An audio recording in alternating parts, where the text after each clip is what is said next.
Hi, St. Mary students. It's library time. I found a book for us to read called The Very Noisy Night. Let's take a look. It was the middle of the night, and Big Mouse was fast asleep in his big bed, and Little Mouse was wide awake in his little bed.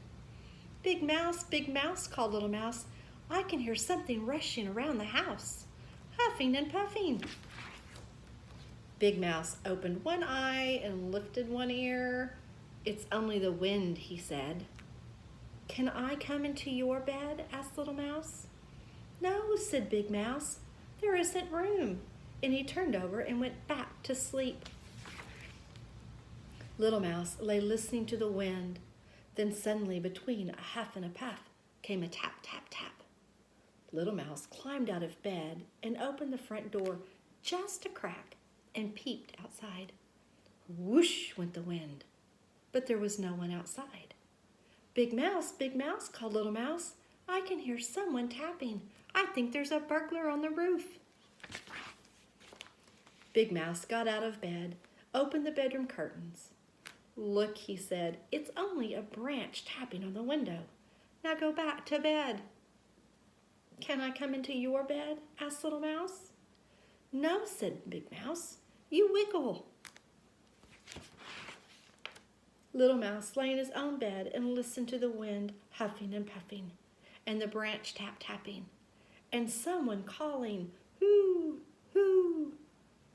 Little Mouse climbed out of bed again. This time he looked under it.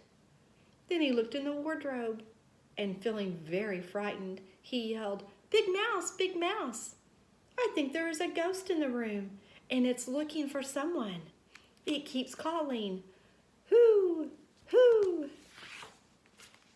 Big Mouse sighed, sat up, and listened. It's only an owl, he said. It stays up at night, like you.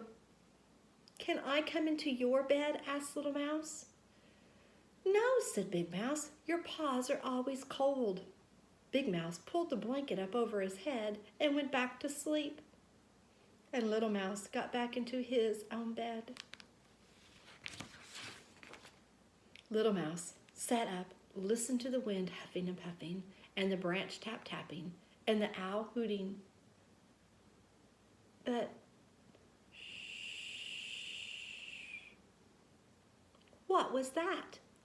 Big Mouse, he called. I think it's raining inside. He jumped out of bed and grabbed his red umbrella. Big Mouse got out of bed too. He opened the front door to see if it was really raining. Then Mouse went to the kitchen and turned off the dripping faucet. He gently pried the umbrella out of Little Mouse's hands and put it away. Can I come into your bed? Asked Little Mouse. No, you're nice and snug in your own bed, said Big Mouse, taking him back to the bedroom. Little Mouse lay and listened to the wind, the huffing and the puffing, the branch tapping, and the owl hooting. And just as he was beginning to fall asleep, he heard, wee, wee. Big Mouse, he called, you're snoring. Big Mouse got up. He put his earmuffs on Little Mouse. He put the paperclip on his own nose and went back to sleep. Little Mouse lay and listened to nothing. It was very, very quiet. He couldn't hear the wind huffing or the branch tapping or the owl hooting or Big Mouse snoring. It was so quiet that Little Mouse felt he was all alone in the world. He took off the earmuffs and got out of bed and pulled the paperclip off of Big Mouse's nose. Big Mouse, he cried, I'm lonely. Big Mouse flung back the covers. Well, better come into my bed, he said. So Little Mouse hopped in, and his paws were cold, and he needed just a wiggle before he fell asleep. Big Mouse lay and listened to the wind huffing and puffing, and the branch tapping, and the owl hooting, and Little Mouse snuffling. And very soon he heard the birds waking. But neither of them heard the alarm clock. because they were both fast asleep.